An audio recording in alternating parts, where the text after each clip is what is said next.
Assalamualaikum warahmatullahi wabarakatuh. Ya, perkenalkan nama saya Muhammad Ali Mahrusi. Panggil saja Pak Ali biasanya di sekolah ya. Saya berasal dari SD Inpres 18 Kabupaten Sorong, Provinsi Papua Barat. Awalnya dulu sejak SD, sekolah dasar, saya sebenarnya ingin menjadi pemain sepak bola karena saya suka sekali dengan bermain sepak bola. Tetapi karena dari pihak keluarga, terutama orang tua, untuk menggiring saya ke pendidikan keguruan, sehingga mau tidak mau saya pun akhirnya menjadi guru. Nah, tepatnya saya mengajar di SD yang dulu saya sekolah.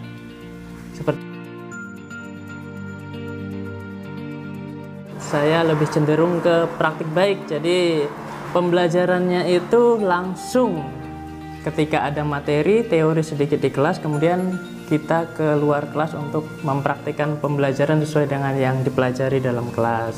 Kemudian studi literatur, kebetulan di sekolah ada wifi sekolah, sehingga kita langsung mencari sumber atau mencari pembelajaran melalui internet. Kemudian juga kadang-kadang saya membawa anak-anak ke perpustakaan untuk mencari cerita-cerita yang berkaitan dengan mata pelajaran bahasa Indonesia yang terdapat di dalam tema. Salah satu contoh praktik baik di kelas saya yang pernah kita lakukan adalah ketika kita membuat kopi dari biji buah pepaya. Nah, pada saat itu kami langsung menuju ke kebun pepaya yang tidak jauh letaknya dari SD Inpres 18. Nah, setelah kami melakukan wawancara di kebun pepaya terhadap petaninya secara langsung, kami kembali ke sekolah untuk studi literatur melalui internet. Berhubung di sekolah kami terdapat wifi, sehingga kami mencari sumber-sumber berkaitan dengan kandungan gizi yang terdapat pada biji buah pepaya tersebut. Ketika melaksanakan praktek baik, pada saat itu kami meneliti tentang penyakit demam berdarah, latar belakangnya, dan bagaimana cara pencegahannya. Pada saat itu kami melaksanakan studi literatur melalui internet. Nah, di situ yang sangat berkesan bagi saya adalah ketika anak-anak antusiasnya sangat tinggi untuk mengikuti pembelajaran, karena merupakan pertama kalinya siswa langsung berhadapan dengan internet untuk mencari sumber belajarnya melalui laptop. Nah, pada saat itu saya membagikan kelompok-kelompok, jadi satu kelompok menghadapi satu laptop, sehingga mencari sumber belajar melalui internet tersebut. Pada awalnya saya berpikir bahwa sekolah tidak sarana prasarananya untuk komputer masih belum ada. Saya berpikir bahwa apa bisa hal tersebut diterapkan. Nah, namun saya berpikir lagi, oh ternyata Bapak Ibu Guru ada beberapa Bapak Ibu Guru yang memiliki laptop, sehingga saya meminta bantuan Bapak Ibu Guru untuk bagaimana bisa membantu saya dalam pembelajaran untuk mencari informasi melalui studi literatur dengan internet. Kebetulan di sekolah kami sudah ada wifi, sehingga Bapak Ibu Guru bisa langsung membantu saya untuk meminjamkan laptop dalam pembelajaran tersebut. Nah,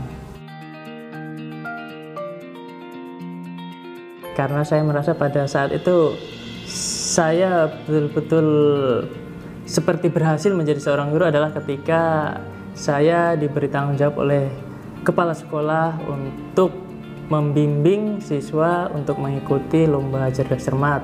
Kebetulan siswa yang mengikuti adalah siswa kelas saya, kelas 5. Nah, pada saat itu untuk tingkat kabupaten alhamdulillah mendapat juara 3.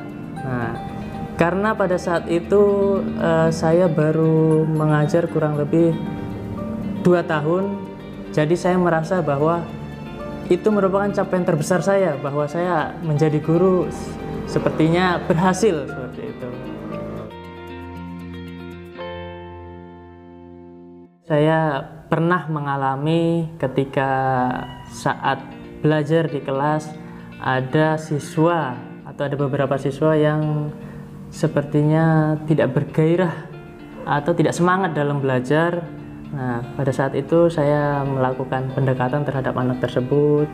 Kira-kira apa yang melatar belakangi dia tidak semangat. Nah, setelah itu saya menghubungi orang tuanya atau saya mendatangi rumahnya, bertemu langsung dengan orang tuanya.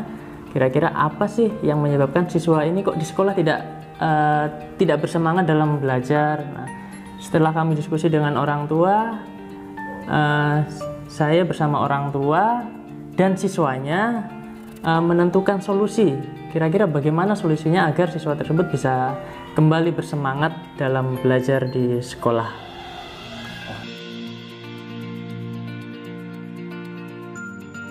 Kelebihan dari kelas kami dibanding kelas lainnya yaitu dalam melaksanakan praktik baik itu kami sering berdiskusi, berbincang-bincang dengan guru-guru kelas lain bahwa kelas-kelas yang lain belum pernah melakukan praktik baik tersebut melalui pembelajaran secara langsung ke lapangan, kemudian studi literatur melalui internet. Banyak dari guru-guru yang belum melaksanakan, sehingga banyak dari teman-teman guru yang berkonsultasi kepada saya bagaimana sih melaksanakannya, seperti itu.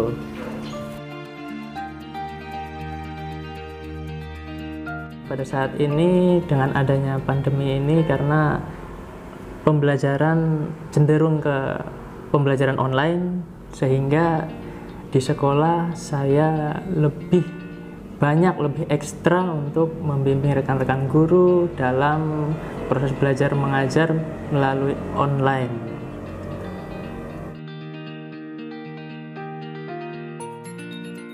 Dikatakan inspiratif atau bagi saya yang dapat saya jadikan inspirasi atau menurut saya adalah guru inspiratif, menurut saya adalah guru yang ketika kita lihat dia disiplin dan tanggung jawabnya mencerminkan sebagai seorang guru. Nah, itu saya katakan bahwa itu adalah guru inspiratif. Cenderung guru yang disiplin dan tanggung jawabnya bagus, ke dalamnya juga baik. Tapi kalau disiplin dan tanggung jawabnya sudah kurang, saya rasa ke dalamnya juga mungkin agak diragukan, seperti itu. Pada saat SD itu kebetulan saya suka sekali dengan bermain bola. Nah, pada saat bermain bola itu saya sering dijuluki oleh teman-teman bahwa lincah bermain bola. Nah, jadi ketika bermain bola, ketika dibagi tim, saya menjadi rebutan teman-teman. Harus masuk tim yang sini, harus masuk tim yang sini. Nah, kebetulan pada saat SD badan saya terlihat lebih kecil daripada teman-teman yang lain, jadi dikatakan bahwa kecil-kecil lincah ya. Pada saat saya sekolah SD dulu ada seorang guru yang sangat saya favoritkan, yaitu guru kelas 1. Kebetulan beliau saat ini sudah pensiun, nama beliau adalah Ibu Suryatmi ya. Pada saat itu beliau mengajar dengan metode yang luar biasa. Beliau, karena pada saat saya baru masuk SD dulu, saya luar biasa manja dengan orang tua saya. Nah, pada saat itu guru tersebut melakukan pendekatan terlebih dahulu bagaimana memposisikan dirinya sebagai orang tua, seperti orang tua kandung. Seperti itu. Setelah itu baru masuk ke materi-materi seperti belajar membaca, berhitung, menulis, dan lain sebagainya. Karena setiap orang mendapatkan profesinya, contohnya presiden, contohnya polisi, contohnya pilot, dan lain sebagainya. Apakah mereka bisa menjadi mencapai profesi atau cita-cita mereka seperti itu tanpa sentuhan guru? Nah, tentunya tidak. Mereka pasti melalui sekolah SD, SMP, SMA, dan selanjutnya. Nah, semua itu pasti dengan sentuhan guru. Gitu. Nah, setelah mereka mencapai cita-cita yang mereka inginkan, guru tidak pernah meminta bayaran sepeser pun. Guru tidak pernah meminta harus setiap hari mengunjungi guru untuk menghormatinya. Guru tidak pernah meminta seperti itu. Guru ikhlas memberikan apa yang mereka miliki, apa yang mereka punya untuk mereka mencapai cita-citanya.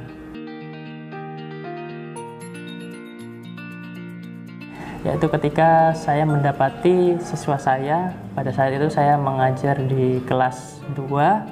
Nah, pada saat itu salah satu siswa saya ya yang notabene-nya berkemampuan khusus seperti itu.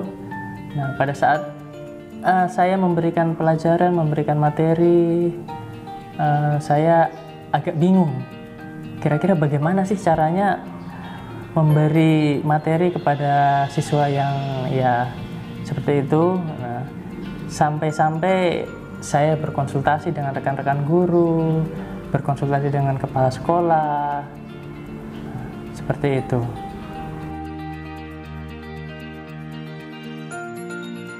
Ya, untuk statement pernyataan yang menyatakan bahwa guru sejahtera, pendidikan maju, saya sangat setuju.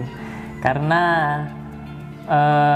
guru belum sejahtera saja pendidikan sudah bisa berjalan, apalagi jika guru sejahtera. Nah, otomatis pendidikan itu bisa maju. Nah, kenapa demikian? Karena ketika ada sesuatu yang berkaitan dengan kebutuhan, contohnya membutuhkan biaya apa seperti itu, membutuhkan barang-barang atau benda-benda apa yang dibutuhkan untuk kegiatan belajar, ketika gurunya sudah sejahtera, gurunya bisa membelinya terlebih dahulu untuk kebutuhan dalam pembelajaran di kelas. Nah, seperti itu. Sehingga pembelajaran di kelas pun bisa berjalan dengan sangat baik. Seperti itu. Ya, menurut pendapat saya, untuk menjadi guru yang sukses hanya 2 kata, yaitu sadar dan ikhlas. Sadar akan tanggung jawabnya, sadar akan tugasnya, sadar bagaimana menjadi guru yang baik, dan ikhlas melaksanakannya.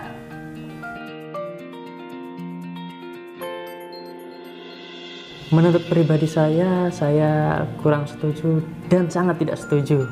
Karena belajar itu sepanjang hayat. Ada yang mengatakan bahwa belajar sepanjang hayat.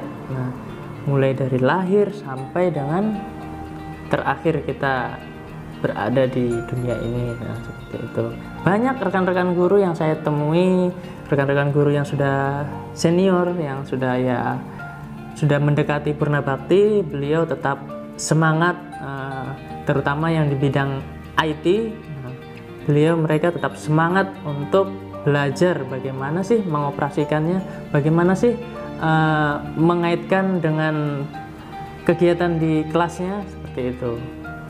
Pada tahun 2016 saya pernah menjadi instruktur kabupaten kurikulum 2013. Nah, pada saat itu saya mensosialisasikan pelaksanaan kurikulum 2013 kepada rekan-rekan guru di Kabupaten Sorong. Nah, pada saat itu saya banyak mendapati rekan-rekan guru yang ya usianya sudah senior, yang sudah mendekati purna bakti.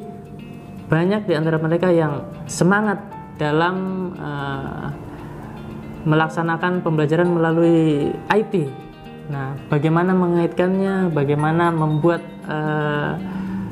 program-program dengan IT tersebut, tetap semangat mereka.